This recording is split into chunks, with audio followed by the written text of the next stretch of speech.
com você aí também. Eu quero compartilhar a palavra do Senhor que está no livro de Apocalipse, capítulo de número 2. Nós vamos ler alguns versos desse capítulo. E nós vamos falar um pouquinho sobre o contexto do que estava acontecendo nessa ocasião. Nós aprendemos muito com a palavra de Deus, amém? E todas as vezes nós entramos na presença de Deus e recebemos esta palavra, é impossível nós sairmos da mesma maneira, porque a palavra de Deus entra em nosso espírito e nos enche, nos fortalece, nos redireciona, nos liberta, nos cura e nos transforma. Antes de ler a palavra, eu gostaria que, se você puder fechar os teus olhos, eu gostaria de orar mais uma vez. Paizinho amado, nós estamos diante da Tua preciosa presença. O Senhor está aqui, nós já podemos apalpá-lo, porque o Senhor está de uma maneira tão nítida neste lugar, e o nosso coração é grato por isso. Estamos agora diante da Tua palavra, por isso eu oro e peço ao Senhor que toda distração se vai agora em nome de Jesus. Que todas as vozes que não seja a voz do Teu Espírito se calem agora pelo poder do nome de Jesus. Como filhos do Senhor, nós nos abrimos inteiramente ao que o Senhor tem para fazer e falar aos nossos corações. Nos rendemos diante da Tua presença e palavra, em nome de Jesus. Amém e amém. Apocalipse capítulo de número 2, do verso 1 ao 7. Está escrito assim: escreve ao anjo da igreja, essa é a carta de Jesus à igreja que estava em Éfeso. Escreve ao anjo da igreja que está em Éfeso: isto diz aquele que tem na sua destra as 7 estrelas, que anda no meio dos 7 castiçais de ouro. Eu sei as tuas obras, e o teu trabalho, e a tua paciência, e que não podes sofrer os maus, e puseste à prova os que dizem ser apóstolos, não são, e tu os achastes mentirosos. E sofrestes e tem paciência, trabalhaste pelo meu nome e não se cansaste. Tenho, porém, contra ti, que deixaste o teu primeiro amor. Lembra-te, pois, de onde caíste, arrependa-te e pratique as primeiras obras. Quando não, brevemente eu virei a ti e tirarei do seu lugar o teu castiçal, se não te arrependeres. Tens, porém, isto, que aborrece as obras dos nicolaítas, as quais eu também aborreço. Quem tem ouvidos, ouça o que o Espírito diz à igreja. Ao que vencer, dar-lhe-ei a comer da árvore da vida, que está no meio do paraíso de Deus. Esta palavra, ela é linda. Jesus está falando para uma igreja. O contexto histórico é que a cidade de Éfeso era um lugar de muita idolatria. Havia nesta cidade um grande templo que era pagão, onde eram feitos sacrifícios a uma deusa chamada Diana, era uma deusa romana. Então, era um lugar de idolatria, era um lugar de muita perversão. Esta cidade era uma cidade também portuária, então era um lugar de muita corrupção. Era um lugar de tráfico de escravos, um lugar de muita prostituição, onde caravanas romanas, elas convergiam em Éfeso para despachar as suas cargas, os navios que velejavam em direção a Corinto e até mesmo a Itália. Éfeso era uma cidade agitada. Dentro de todo esse contexto, o apóstolo Paulo, em uma das suas viagens missionárias, iniciou nesta cidade uma igreja, aonde fez ali muitos convertidos, sendo ele tanto judeus quanto gentios. Então, dentro desse contexto tão conturbado de sociedade que era a cidade de Éfeso, e qualquer semelhança aos nossos dias, o lugar onde nós vivemos é mera coincidência, né? Foi dentro desse contexto totalmente deturpado e um ambiente totalmente hostil à palavra de Deus, a Deus e aos seus princípios, em que Paulo é chamado por Deus para fundar uma igreja. E Paulo não se acovarda diante desse chamado. O que Paulo faz? Ele vai e levanta uma igreja neste cenário. E o que é mais maravilhoso de tudo isso é que a igreja, Atos, conta a história de como que ficou esta igreja. Nós vimos aqui Jesus dando relatos sobre esta igreja. Era uma igreja que, independente do contexto em que ela estava, ela sabia o que ela tinha que fazer. Era uma igreja que trabalhava muito. Era uma igreja que o Senhor chega a dar testemunho do trabalho desta igreja. Era uma igreja que tinha discernimento. A Bíblia diz, nós acabamos de ler no capítulo 2 de Apocalipse, em que esta igreja, Jesus fala que ele conhecia esta igreja pelo seu trabalho. Era uma igreja que tinha paciência. Era uma igreja que aborrecia uma doutrina dos nicolaítas, a doutrina que Jesus também aborrecia. Ou seja, era uma igreja que estava andando com o mesmo pensamento de Jesus. O que Jesus aborrecia, esta igreja estava aborrecendo também. E aí Paulo levanta essa igreja, e Atos nos dá relato desta igreja. Lá em Atos capítulo 19, verso de número 5, vai dizer que os que se convertiam em Éfeso foram batizados em nome de Jesus. Ou seja, muita gente dentro desse contexto se arrependiam dos seus pecados, se voltavam para Deus e se batizavam em nome de Jesus. Ou seja, essa igreja cumpria todo o mandamento, a ordem de Deus, que é crer no Senhor Jesus e se batizar para ser salvo. A igreja cumpria esse requisito. No 19:6 fala que a igreja, todos os que estavam ali foram batizados pelo Espírito Santo e começaram a falar em novas línguas. Imagine esse movimento onde toda a igreja recebe batismo com o Espírito. O que eu quero dizer sobre o batismo com o Espírito é que a maior prova de que uma igreja ela tem o Espírito Santo é que ela frutifica dentro dos frutos do Espírito. Gálatas 6 fala sobre os frutos do Espírito, e os frutos do Espírito é uma autenticação de que uma igreja tem o Espírito Santo. Por quê? Porque é impossível nós darmos aqueles frutos que estão ali em Gálatas 6, sem que o Espírito Santo esteja em nós. Então era uma igreja que tinha esse batismo, tinha essa conexão, o Espírito de Deus estava dentro dela. E ela também falavam em novas línguas, porque como um dos sintomas de uma igreja que tem o Espírito Santo, ele fala uma língua de origem. E a origem de toda a igreja que é espiritual é no Espírito.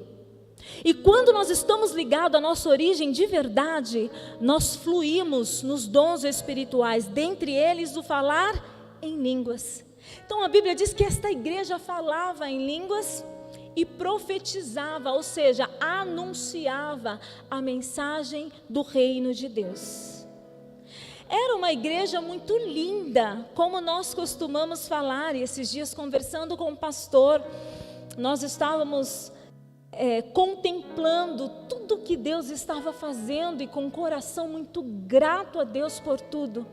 A conclusão que nós chegamos é: a igreja de Jesus, ela é linda. Eu não quero com isso dizer que a igreja é perfeita, não, ela está longe talvez de ser perfeita, tem algumas coisas para ajustar na igreja, por isso que como igreja a gente vem culto após culto, vamos à casa de paz após casa de paz, vamos para o nosso secreto com o Senhor o tempo todo, a fim de sermos transformados, porque sabemos que até que Jesus volte nós seremos aperfeiçoados por Ele. Então não quero dizer que era uma igreja perfeita, eu quero dizer que era uma igreja linda, porque ela é a noiva de Jesus. Jesus sabe fazer boas escolhas, Ele não escolheria qualquer coisa para chamar de sua, e Ele chama a sua igreja de noiva, noiva amada. Somos lindos como igreja do Senhor no mundo, amém? E as qualidades dessa igreja, eu quero destacar aqui algumas. Eles tinham um trabalho árduo, trabalhavam sem se cansar. Eles eram pacientes e perseverantes, apesar das suas lutas, eles continuavam a jornada cristã, apesar das guerras, eles eram perseverantes nessa jornada cristã. Eles não toleravam pessoas más, eles denunciavam a mentira, eles não toleravam o pecado, denunciavam o pecado e os tratava. Eles provavam quem dizia ser apóstolo e não era, ou seja, era uma igreja que tinha discernimento e conhecimento bíblico, que sabia quem era de Deus de fato e quem não era. E olha que dentro desse contexto entrou muitos religiosos dentro da igreja a fim de enganar a igreja, se intitulando apóstolo, dizendo ser o que não era. A igreja não olhava no que falavam, a igreja tinha discernimento e olhava as práticas daqueles que se diziam apóstolos e discerniam que a prática não condizia com o que eles falavam, então logo eles não eram. E por fim era uma igreja que suportou todo tipo de sofrimento por causa de Cristo e não desistiu. O dia mau é uma realidade, mesmo para a igreja linda de Jesus, amém? E o que Jesus espera de nós, assim como Ele esperou dessa igreja e teve essa retribuição, Ele espera de nós que mesmo em meio à adversidade, nós nos permanecemos fiéis, leais à vida e à missão que Ele nos deu. Prova, dificuldade, adversidade, contrariedade, não é pretexto para eu deixar de cumprir a minha missão em Jesus. Aliás, Tiago diz para nós que a prova, ela produz em nós algumas coisas boas. Então ela é necessária na nossa trajetória. Tiago diz que a prova produz paciência, que produz também esperança. Então faz parte da nossa trajetória triunfante em Jesus as provações, as adversidades. Quando Tiago fala sobre isso, ele fala: tende grande alegria quando passardes por provações. Parece estranho, né? Alegria, provação. Provação remete à tristeza. E Tiago está dizendo: tenha grande alegria quando passar na provação. Não é a alegria pela provação, é a alegria pelo que a provação produz em nós. Essa é a nossa alegria. Uau, passei pela prova e estou mais paciente. Obrigada, Jesus. Esta é a minha alegria. Passei pela adversidade, passei por um dia que eu pensei que eu não ia chegar ao final dele. Eu pensei que não ia vencer. Mas cheguei ao final dele e cheguei esperançosa. Essa é a minha e deve ser a sua alegria. Nós vimos aqui algumas coisas que Jesus amou, evidenciou, fez questão de falar sobre esta igreja. Agora nós também vemos no verso de número 4 que Jesus tem uma única coisa a falar contra aquela igreja. Verso de número 4, por favor, Gu.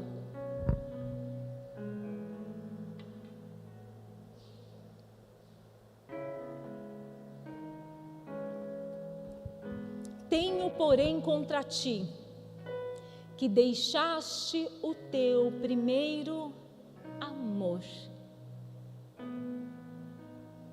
Estamos numa maratona de estudos, o pastor está trazendo para nós sobre a cultura do reino, e esta mensagem está dentro deste tema, porque quando falamos de cultura do reino, eu quero trazer aqui como evidência o amor, que faz parte dessa cultura. Tudo no reino, a base de todas as coisas de Deus é o amor. Deus é amor. Ele nos amou primeiro. Ele nos amou tanto que deu o seu único filho.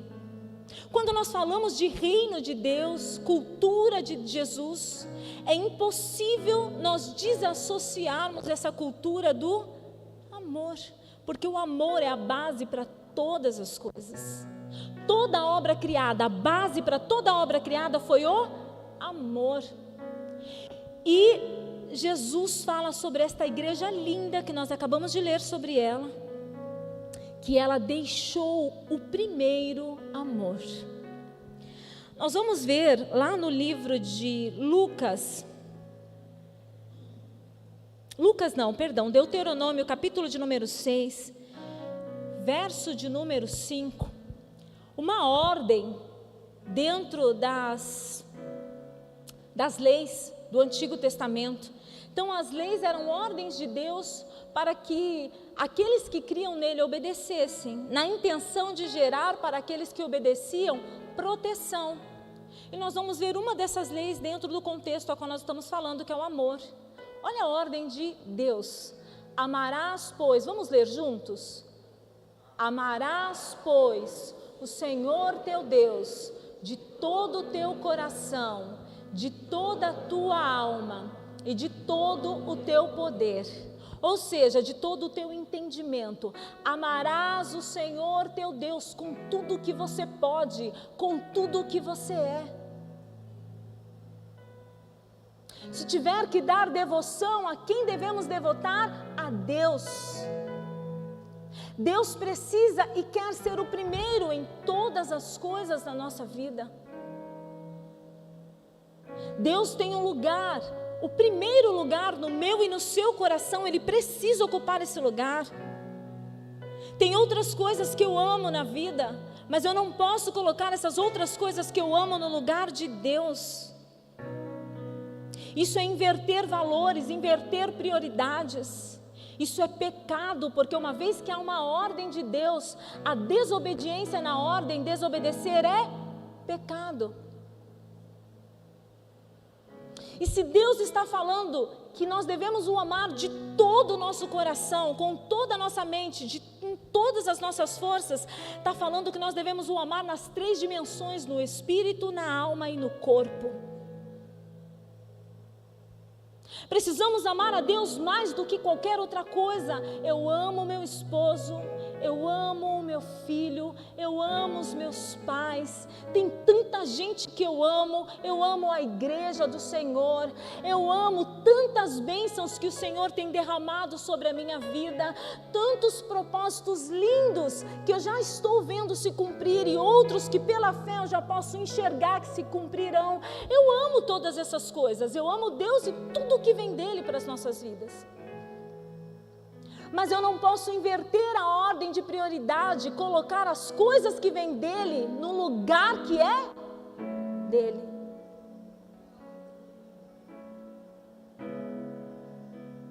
O Senhor aqui nesta manhã está nos chamando a um tempo de reposicionamento. Algumas coisas que estavam nos lugares invertidos precisam se reposicionar e cada coisa para o seu lugar. E eu não estou falando de coisas aqui, eu estou falando de coisas aqui, aí dentro.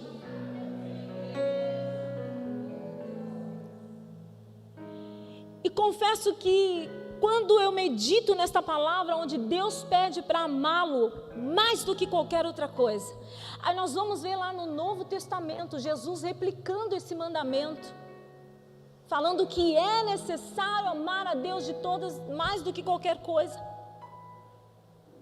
Eu fiquei por um tempo, isso já faz um tempo que eu venho meditando nisso, pensando, eu falei, meu Deus, mas por que será que Deus quer que o amemos tanto? Qual a intenção de Deus querendo tanto esse amor só para Ele?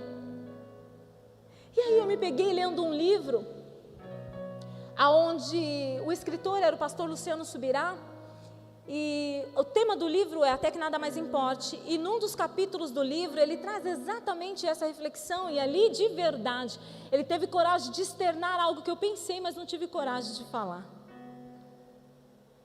Ele disse que ele também se pegou fazendo essa mesma reflexão, e quando ele se pegou fazendo essa mesma reflexão, uma das coisas que vinha na cabeça dele, ele falou para Deus assim, Deus, o Senhor tem algum problema de carência que o Senhor quer que toda a humanidade o ame tanto?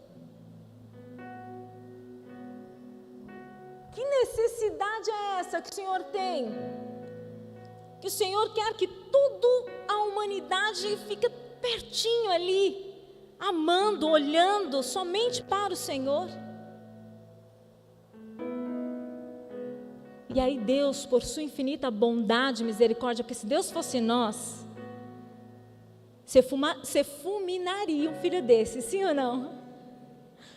Vamos pensar, se Deus fosse nós, com base nos nossos sentimentos, e a nossa tolerância, que ela às vezes é zero, né? Eu fiz assim, ainda fui modesta, ainda quis dizer curta. Mas às vezes a nossa tolerância é zero. Obrigado pela honestidade. Se Deus fosse nós, tão pouco tolerante, Ele ia falar assim, não. Estabeleci a lei, porque eu amo, porque eu quero proteger, porque eu tenho coisas boas, que se eles praticarem, eles vão viver essas coisas boas. E esse ser humano está me trazendo esse nível de questionamento. Mas Deus não é assim, amém? Graças a Deus por isso. Ufa! Ele é um Pai amoroso, bondoso, misericordioso, e até nas coisas que não compreendemos, Ele é muito tolerante, longânimo para conosco.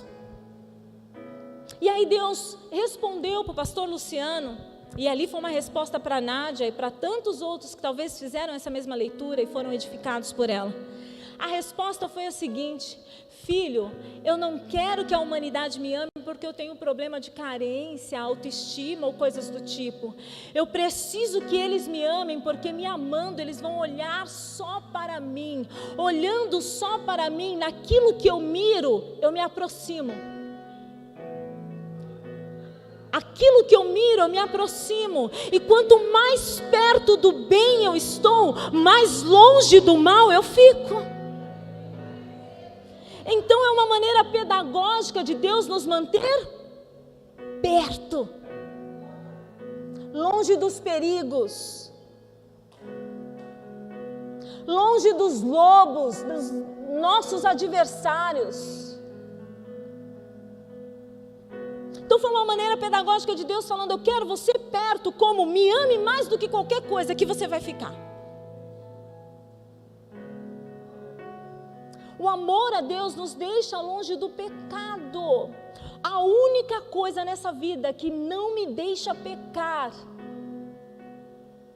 é amar a Deus de todo o meu coração, com toda a minha alma, de todo o meu entendimento. Algumas coisas que contribuíram para que o esfriamento do amor naquela igreja, eu gostaria de falar de 3 coisas que contribuíram para o esfriamento do amor naquela igreja. A primeira delas é o pecado, que nós já estamos falando dele aqui. O pecado gera frieza, porque o pecado nos distancia de Deus. E ele não apenas gera frieza, se nós não nos arrependermos dos nossos pecados, ele vai gerar morte espiritual. Romanos 6:23, por favor. Está escrito lá que o salário do pecado é a morte.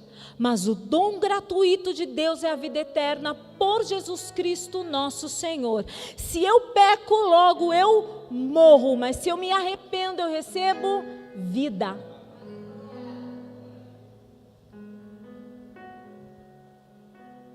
Amar a Deus de todo o nosso coração nos poupa de muitas coisas. Mateus 24:12 está escrito que por se multiplicar a iniquidade, o amor de muitos se esfriaria. Eu estou falando dentro de um contexto de pecado. E eu falei que se a gente peca, a gente morre. Esse contexto de Mateus 24:12, Jesus está falando sobre uma sociedade pecaminosa, ou seja, um pecado social, onde toda a sociedade comete. Aplicando e usando o texto inicial que nós começamos lendo aqui sobre a igreja de Efésios, falamos de muitos pecados que aquela sociedade de Éfeso estava vivendo: a prostituição, a corrupção, consequentemente com a prostituição vem o adultério, as mentiras, lascívia, o engano, a falta de amor fraternal de um para com o outro. Esses são os pecados sociais. E o contexto de Mateus 24:12 fala exatamente sobre pecado social. Por se multiplicar os pecados, o amor está se esfriando. Mas o que isso tem a ver comigo e com você? Tudo. Porque se eu fico muito tempo infiltrado numa sociedade pecaminosa e não estou mirando aonde eu deveria estar, é uma questão de tempo, eu vou pecar também. Porque o negócio é muito sutil. E quando vem até nós, vem com uma roupagem a roupagem do nada a ver. Ah, mas isso não tem nada a ver. Ah, mas é porque você é muito tradicional na sua fé. Para não falar velha, né? Algumas pessoas muito educadas falam, não, você é muito tradicional na sua maneira de pensar. Para não falar, você não é muito velha, arcaica. Porque alguns dizem isso. Algumas coisas que para nós é pecado, e pecado é pecado, seja para o velho, seja para o novo, para a criança, para qualquer faixa etária, pecado é pecado. Algumas coisas que a gente refuta, dizendo, não, eu não vou fazer. Por quê? Porque para mim é pecado, eu não comungo dessas coisas. As pessoas vão te chamar de velha, arcaico, fanático, ultrapassado. E pecado é pecado há mais de 2000 anos atrás, e os efeitos do pecado é o mesmo. Há mais de 2000 anos atrás e hoje, o salário do pecado é a morte. E eu peco quando eu cometo o delito, e dentro de um contexto social, eu peco quando eu tolero o delito.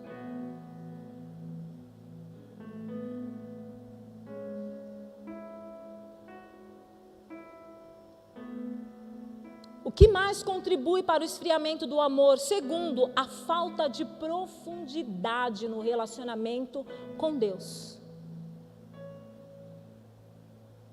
Lucas 8:13 vai nos trazer uma parábola muito conhecida, que diz assim: e os que estão sobre a pedra, estes são os que, ouvindo a palavra, recebem com alegria, mas como não tem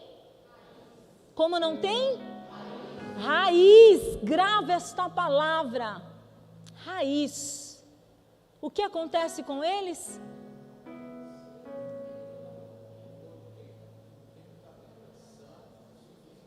É isso. Quem não tem raiz vai crer só por um tempo. Quando vir a tentação, a aprovação, vai fazer o quê? Se desviar. O que é isso senão um coração frio de amor? Gelado. Então, a falta de profundidade. Uma planta que brota muito rápido, porque nós estamos aqui na condição dessa planta, recebendo a palavra de Deus. E quando recebemos a palavra de Deus, o Espírito Santo de Deus já preparou a terra, já adubou, já regou. E nós recebemos a palavra de Deus. Essa palavra nos anima, nos dá direcionamento, nos fortalece, faz muitas coisas em nós aqui. Mas quando nós sairmos daqui para fora, se nós não cultivarmos uma vida de relacionamento com Jesus, não vai passar do que nós sentimos aqui. Precisamos ser um povo, uma igreja, uma geração que cria raízes bem estabelecidas em Jesus. Porque se eu crio e firmo as minhas raízes em Jesus, não é qualquer vento de doutrina que sopra aos meus ouvidos ali fora que eu abraço, não. Eu não negocio o inegociável. Jesus permanece sendo meu Senhor. E eu não tenho medo nem vergonha de dizer que Ele é o mesmo ontem, hoje e sempre será.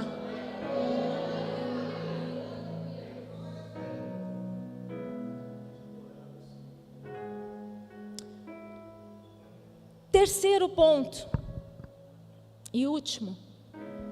Então nós falamos de 3 situações que contribuem para o esfriamento do amor. 1, pecado. 2, falta de profundidade em Deus. E 3, falta de tratamento. Eu não ser alguém tratável. Eu não me deixar ser tratada. Associado a isso, uma pessoa que não se deixa ser tratada é uma pessoa orgulhosa. Por que eu não me submeto ao tratamento do outro? Porque eu sou orgulhosa, eu acho que eu já sei tudo. Sou dona da verdade, sou dona da razão, a verdade absoluta está comigo. Que bobeira pensar assim. Porque se eu penso assim, eu me auto-excluo do Evangelho. Porque o Evangelho é uma caminhada que foi feita para caminharmos sempre juntos. Lá no Éden, Deus fez o Adão para a Eva. Lá em Eclesiastes, nós vemos o escritor Salomão dizer que é melhor serem 2 do que ser 1. Porque se um cai, o outro levanta. É melhor o salário de 2 do que o salário de 1. Porque muito mais se pode fazer com o salário de 2 do que o salário de 1.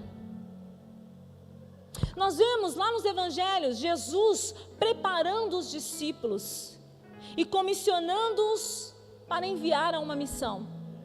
Quando Jesus envia os discípulos à missão, nós vamos ver lá em Lucas também, Jesus começa enviando os discípulos de 2 em 2. Será que a Bíblia não está querendo dizer algo para nós? A vida cristã não foi criada por Deus para vivermos sozinhos.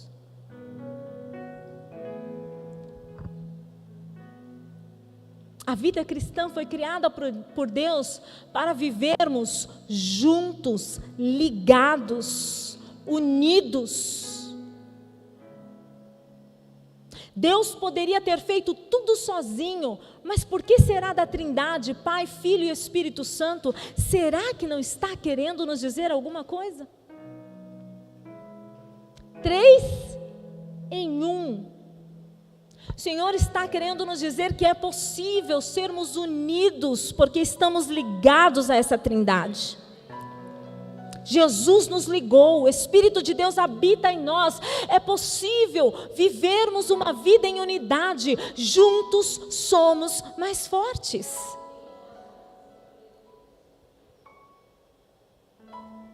Falta de tratamento. Lucas capítulo de número 8, verso 14. E as sementes que caiu entre os espinhos, esses são os que ouviram a palavra e indo adiante, são sufocados com os cuidados, com as riquezas e os deleites da vida. Esses não dão fruto com perfeição. Eles foram sufocados com os cuidados. A palavra cuidado aí quer dizer preocupações. Cresceram nessa semente espinhos. E o espinho, algumas das vezes, em algumas espécies, ele impede o crescimento. O espinho, ele impede o crescimento, ele atrapalha o cuidado que alguém vai ter rosa é a coisa mais linda, sim ou não? É de uma beleza, de uma delicadeza. Mas se nós não tirarmos os espinhos, a gente consegue cuidar da rosa? Põe a mão no roseiro, enfia a mão lá para cuidar dela, adubar a terra, sem tirar os espinhos aonde a sua mão vai. O que vai acontecer? Elas são lindas, mas elas vão te ferir, te machucar. Precisam ser tratadas, assim somos nós, assim são esses cujas sementes caiu em espinhos, precisam se deixar ser tratados. Os espinhos precisam ser tirados, porque espinho que não é tirado sufoca a semente, e essa semente não frutifica com perfeição. E de verdade eu não vejo ambiente mais propício para se arrancar espinhos do que o ambiente discipular. Relação discipular é a melhor relação e a maneira mais eficiente de se tratar alguém. Jesus fez isso com os 12, para nos deixar o modelo. A relação discipular, o discipulado não é uma reinvenção da roda. O discipulado é bíblico e ele é o melhor ambiente para que os espinhos sejam arrancados, para que possamos frutificar com perfeição. Cada espinho que é arrancado de mim, eu preciso dar graças a Deus, ser grato a Deus por cada um que está sendo usado por Deus, os meus espinhos, porque eu não estou aqui para frutificar de maneira imperfeita, eu estou aqui para dar frutos, e frutos permanentes, como Jesus diz em João. Só que eu só vou frutificar de maneira permanente no meu casamento, na minha relação em sociedade, na minha família, no meu relacionamento com os meus pais, com meu filho. Eu só vou frutificar se alguém teve disposição de me tirar os... Ou será que todos nós somos bons o suficiente para frutificar sem a ajuda de alguém? O escritor de Provérbios diz que nós somos ferro afiando ferro. Temos uma função na vida do outro. Não se deixar ser tratado te deixa vulnerável ao esfriamento do amor. E aqui eu já quero partir para o término da nossa conclusão da nossa ministração. Gostaria que, se você pudesse se colocar de pé. Essa é a reflexão que o Senhor colocou no meu coração, e de verdade, essa reflexão, ela ainda está dentro de mim. Já está há alguns meses, quase ano, e eu creio que vai permanecer ainda, não tem data para acabar, porque Deus quer fazer algo sobre a minha vida, dentro do meu coração, através dessa reflexão, do quanto eu preciso amar mais o Senhor, do quanto eu preciso olhar mais para Ele, do quanto eu preciso estar mais perto dEle, para que eu consiga cumprir bem o meu propósito de vida na terra. Do quanto eu preciso estar atenta às coisas que me levam sutilmente ao esfriamento do amor.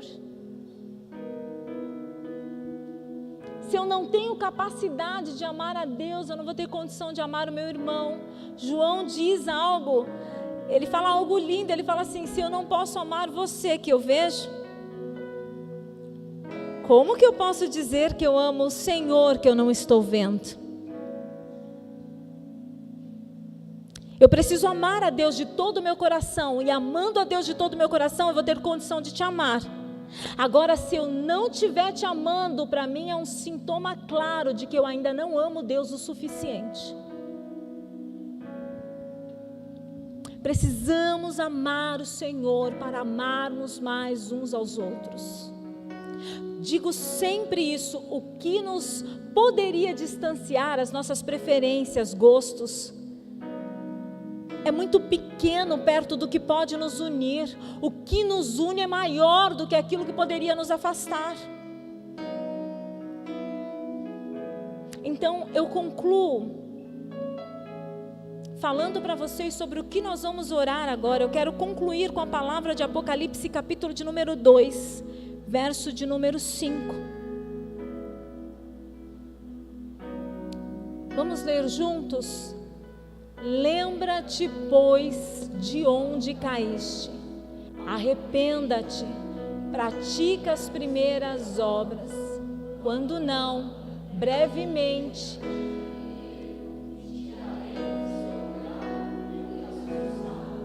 se não te arrependeres. Eu quero concluir dizendo que esta é uma manhã de arrependimento. Todas as vezes que eu não amei nem a Deus, nem o meu próximo como eu deveria amar. Amor é sinônimo de honra, cuidado, zelo. Todas as vezes que isso não aconteceu, eu preciso me arrepender. Precisamos nos arrepender do nível de amor ao nosso Deus. Então eu quero orar com você.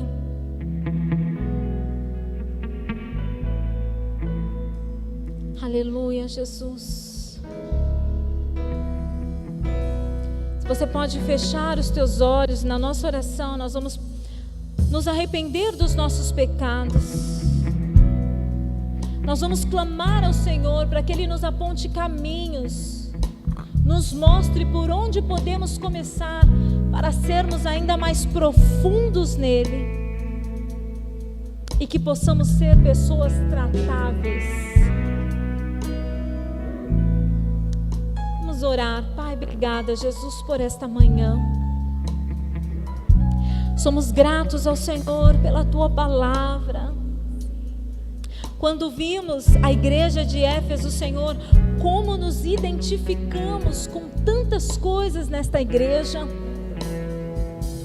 Nós nos identificamos com muitas qualidades que essa igreja tinha. Nós nos identificamos com o perfil de trabalho desta igreja. Era uma igreja trabalhadora, determinada, obstinada. Era uma igreja que servia ao Senhor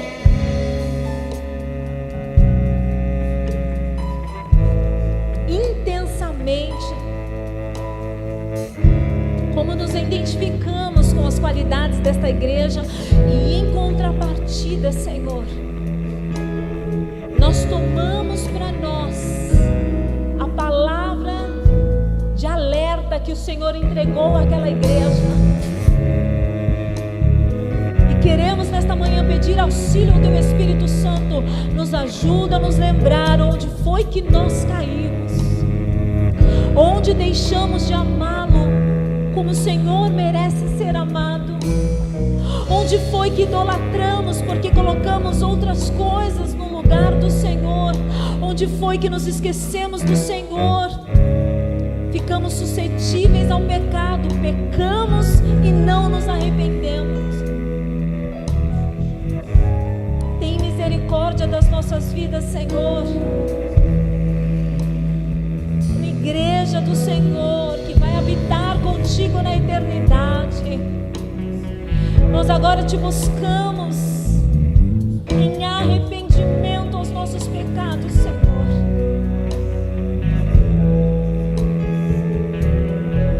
Confessamos ao Senhor as nossas culpas. Confessamos ao Senhor, ó Pai, aquilo que tem nos tirado do alvo. O nosso alvo é o Senhor, a nossa mira está em Ti. Mas quantas foram as coisas que ao longo dos dias têm nos distanciados? Foram sentimentos, pensamentos, ações que nos tirou da dimensão do que o Senhor tem para nós. Erramos o alvo, nos perdoa, Paizinho. Sabemos que o arrependimento ele é poderoso para restaurar. Talvez pessoas aqui tiveram relacionamentos quebrados por falta de arrependimento.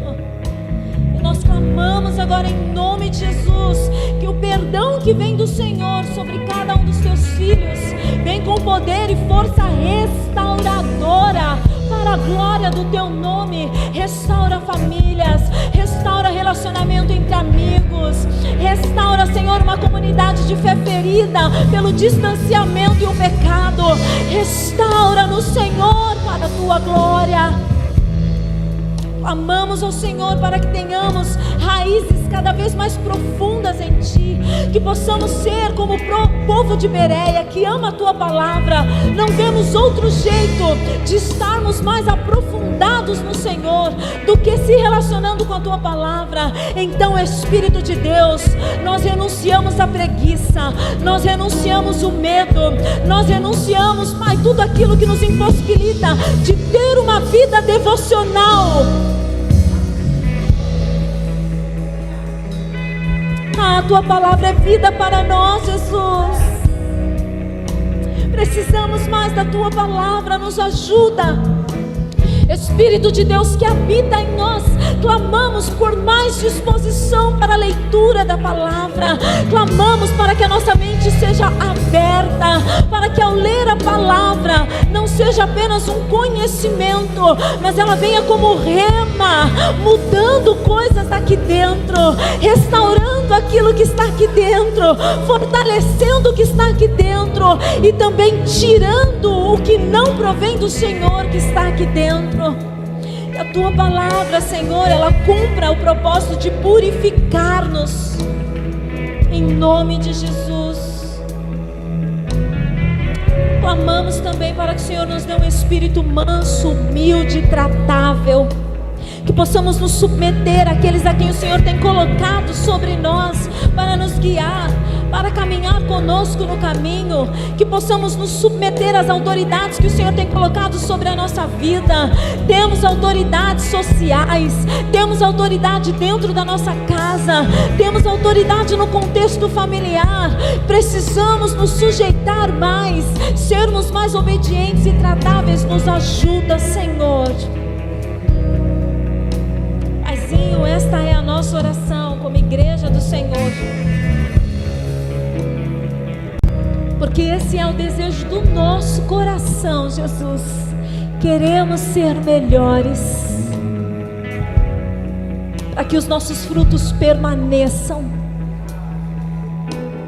para que o Senhor se agrade de nós, para que quando o Senhor voltar, nós seremos encontrados mais uma vez, agora, para irmos habitar contigo na eternidade, Jesus. Paizinho, nós oramos e pedimos assim, porque cremos que o Teu Espírito Santo que nos auxilia está aqui e já está trabalhando em nós. Por isso te agradecemos em nome de Jesus. Amém e amém. Vamos adorar ao Senhor com uma canção. Pode aplaudir Jesus. Ao Senhor honra, glória, louvor. Aleluia.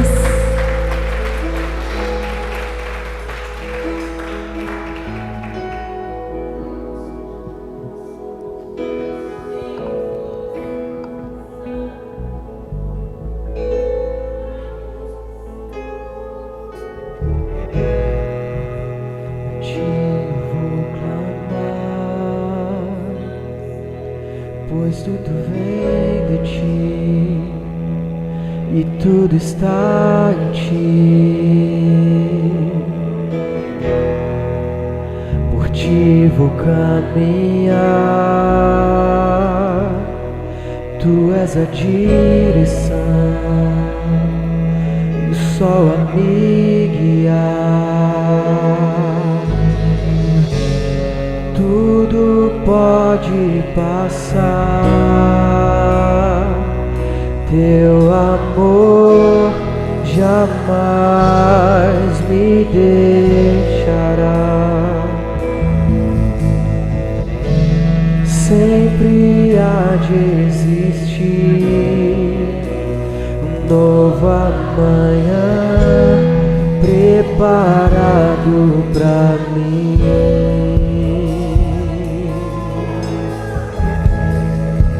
A Ti nós clamamos, Senhor. Eu vou clamar, pois tudo vem de Ti. e tudo está em ti. Por ti vou caminhar, tu és a direção e o sol a me guiar. Tudo pode passar, teu amor jamais me deixará. Sempre há de existir um novo amanhã preparado pra mim. Preparado pra mim, preparado pra mim.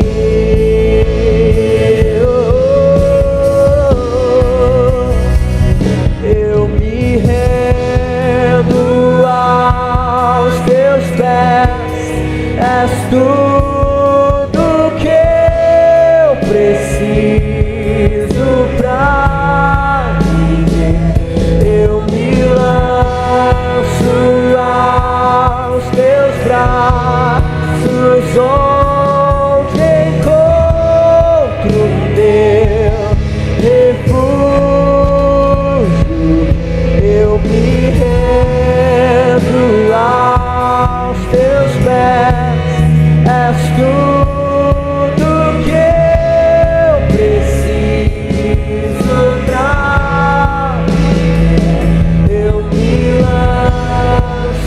aos teus braços, onde encontro meu refúgio, Jesus.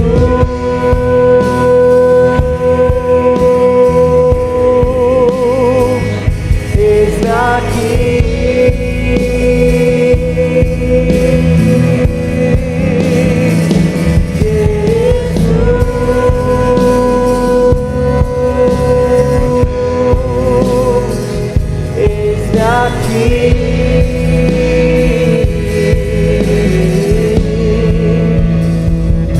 Eu me rendo aos teus pés, és tudo que eu preciso pra te ver. Eu me lanço aos teus braços, onde encontro meu refúgio.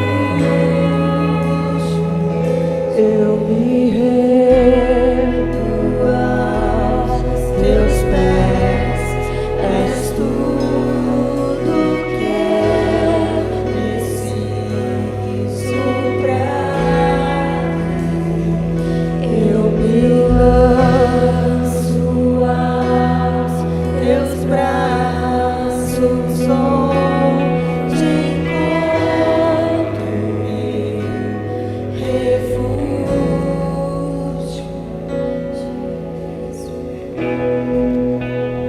Amém. Glória a Deus. Você pode aplaudir o Senhor bem forte. Não há Deus como o nosso Deus. Ele é poderoso para fazer infinitamente mais do que nós pensamos e imaginamos. Eu creio, o Senhor gerou algo dentro de nós, do qual nós colheremos frutos nos próximos dias. Que o Senhor te abençoe e te guarde. Que a sua semana seja poderosa, cheia de graça, temor do Senhor. Eu declaro em nome de Jesus que você se arrepende dos seus pecados. Eu declaro em nome de Jesus que aquilo que te atrapalhava a se enraizar-se mais em Deus, não atrapalhará mais, e você será cada vez mais profundo no Senhor. E eu declaro que o Espírito de Deus nos deu um espírito tratável Em nome de Jesus, que a sua semana seja de uma farta colheita, abundante colheita em todas as áreas da tua vida. Que você prospere em todas as coisas, em nome de Jesus. Amém e amém. Vamos aplaudir mais uma vez. Glórias ao teu nome, Jesus. Como é bom te servir. Obrigada por teu amor.